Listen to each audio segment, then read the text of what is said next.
Le gouvernement prendra toutes les dispositions nécessaires pour assurer l'application effective des résolutions issues de vos travaux.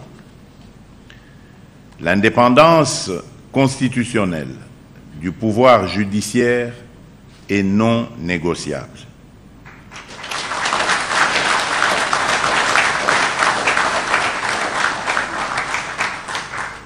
En tant que garant du bon fonctionnement des institutions, je veillerai personnellement à la préservation de cette indépendance. Mais j'invite aussi les magistrats à se souvenir que cette indépendance n'est pas un privilège, elle est un devoir envers le peuple. C'est ici l'occasion de rappeler le pouvoir judiciaire, disciplinaire plutôt, sur les magistrats, reconnu au Conseil supérieur de la magistrature, qui ne doit pas être exercé avec complaisance ou qui ne peut être à géométrie variable. Il est temps de mettre fin à cette notion de double standard au sein de la magistrature, car dire le droit n'est pas synonyme d'être au-dessus de la loi ou de l'appliquer à sa convenance. À vous également, Mesdames et Messieurs du Bureau du Conseil supérieur de la magistrature, je vous rappelle que la loi s'applique à tous.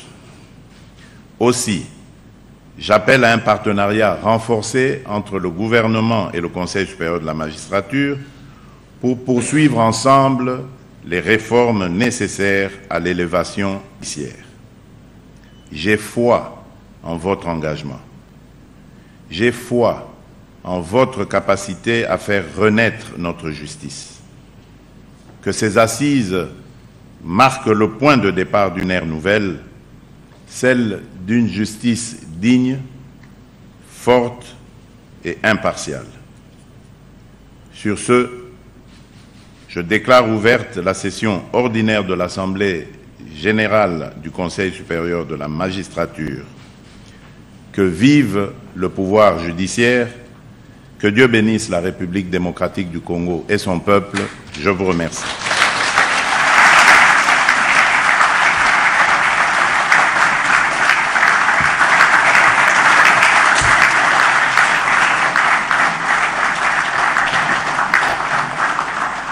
Merci.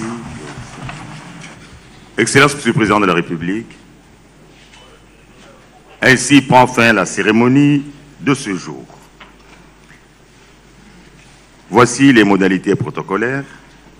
Les personnalités ci-après sont invitées à accompagner le Président de la République pour l'ordre des sorties, le Président du Sénat, les membres du gouvernement, le cabinet du chef de l'État, le bureau du Conseil supérieur de la magistrature, le bâtonnier national, les officiers généraux des FARDC et de la police nationale.